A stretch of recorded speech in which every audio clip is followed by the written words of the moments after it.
আসসালামু আলাইকুম, welcome to Yasmin recipes. আশা করি আল্লাহর রহমতে সবাই ভালো আছেন।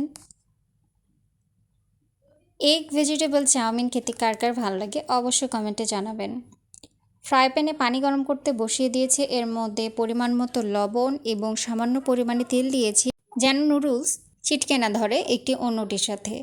অন্য একটি ফ্রাইং প্যানে আমি এখন তেল বসিয়ে দিয়েছি, এর মধ্যে পেঁয়াজ, কাঁচামরিচ, রসুন কুচি সব কিছু দিয়ে কিছুক্ষণ নাড়াচাড়া করে নেব। আর নুডলসটা 80% যখন সেদ্ধ হয়ে যাবে তখন সেটাকে পানি ছাড়িয়ে ঠান্ডা পানি দিয়ে ধুয়ে ঠান্ডা করতে রেখে দিতে হবে।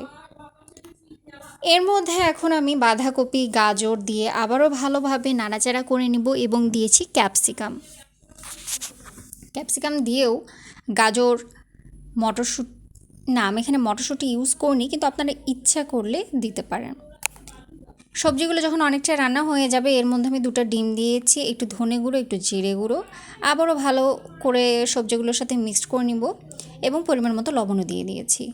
যখন এই ডিমটা স্ক্রাম্বল করা হয়ে যাবে সবজির সাথে, তখন আমি সেদ্ধ করা নুডলসগুলো দিয়ে দিব।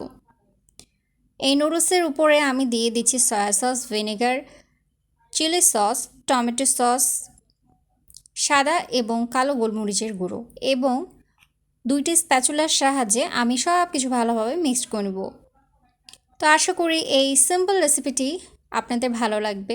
বিকেলের নাস্তায় বা বাচ্চাদের টিফিনে সার্ভ করতে পারেন। সবাই ভালো থাকবেন, সুস্থ থাকবেন। আল্লাহ হাফেজ।